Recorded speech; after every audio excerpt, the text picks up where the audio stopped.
Hey there, I wanted to cover the students absent on count day and phone log report, mainly because that's one of the more confusing things in this, and it doesn't have to be all that confusing, but I think there needs to be some explanation that goes along with it. So to find that, you're going to go to Office Attendance Reports, and it's the Absence Occurrence Report, and you're going to see 4 reports sitting there. The first one is the one that really I'm talking about. What that does, it's just a nice report. It's very simple. It shows you any kids that are absent, unexcused absent, excused absent, or suspended on count day. In the past, I've had the suspended kids in a different report, but I've combined them in this first report just to make things simpler for you. And the idea behind it is that's just a simple report that gives you what you need for today, and you need to run it today, actually on count day.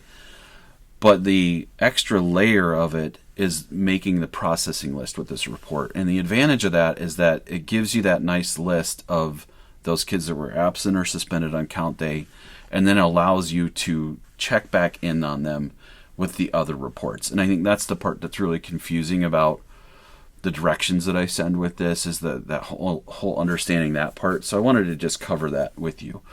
The report is good enough to give you the nice list, and so you could just print it. But what I'm going to go through, and I'm going to show you that whole making the processing list and why you might want to do that. So in the directions, and hopefully I follow them pretty close, but what you do is you just click on the report, and instead of clicking print, you're actually going to click processing list. Here you're going to make yourself a brand new processing list. So you're going to create a new processing list.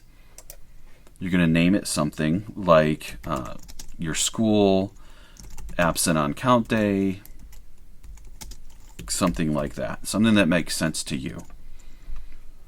And then you're just going to click save and print. So it's still running the report for you, but what it's doing in addition to that is creating this really, really nice list for you that you're going to be able to use again later.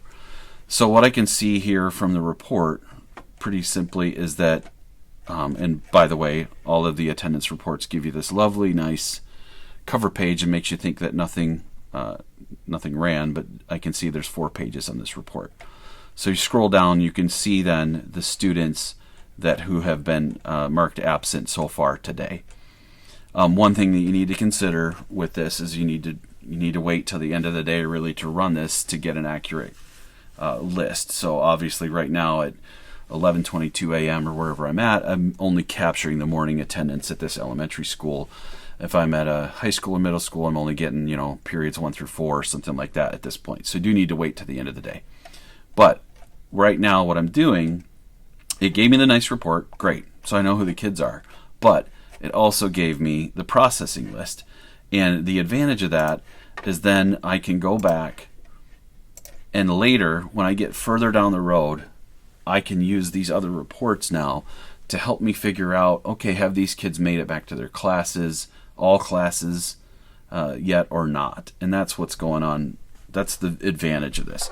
So when I get 10 school days down the road, I could run this list, for example, by clicking on the processing list button again.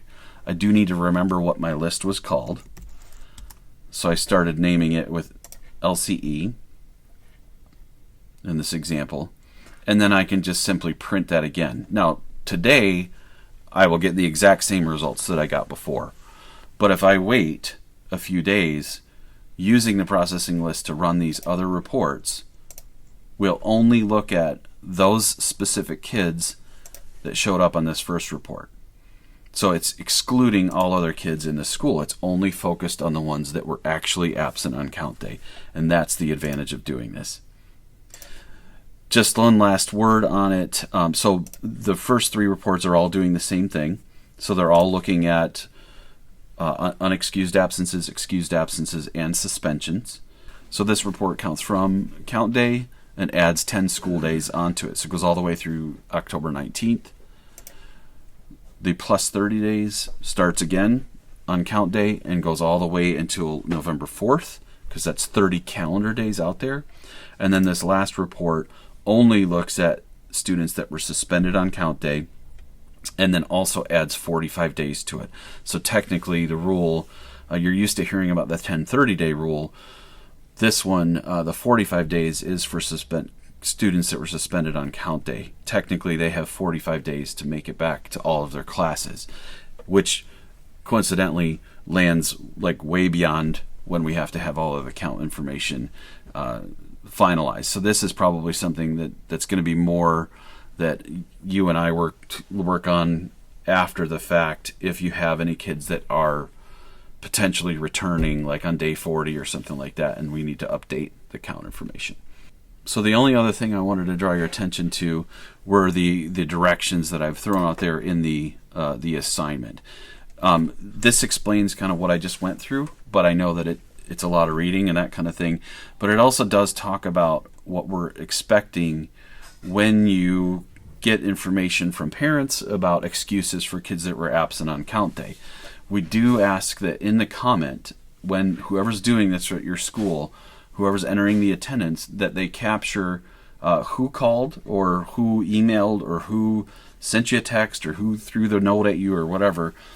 Whoever contacted you about the student's absent, you need to capture that. Mom, dad, guardian, aunt, uncle, whoever that is in the family that's okay to speak for the student, one of the guardians for the student, and how they contacted you. So in the example, I just put dad phone that called in about why we excused the absent, that kind of thing.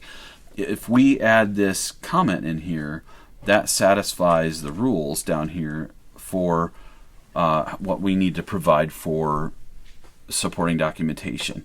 So we've got to have the student's name, we've got all this other stuff, their building grade number, that kind of thing, the date of the absence, the name and the relationship of the person, and the reported reason for the absence.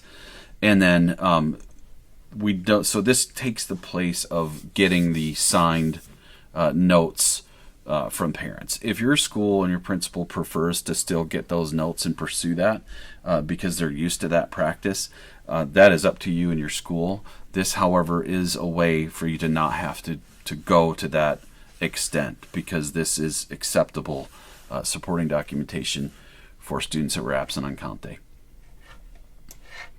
Okay, so I hope that it helps explain this area a little bit better and this assignment a little bit better. To be clear, you do need to run this top report at least once today, just to make sure you capture who those students were that were absent on count day. I typically do this in the background for every school to try to create that processing list for you, but I would encourage you to try that. You saw it was a pretty simple step. You click processing list, you name it, you give it your own list, and you click print. And just that simple act created that processing list for you that you can then use later to check on the students as they go throughout this next month or so and start to make it back to class. All right, hope that helps. Let me know if you have any questions. You can send those to me over email, or you can reply right to, as some of you have figured out, you can send that question right through Google Classroom of the assignment, and I'll get back with you. All right, thanks so much. Have a great day.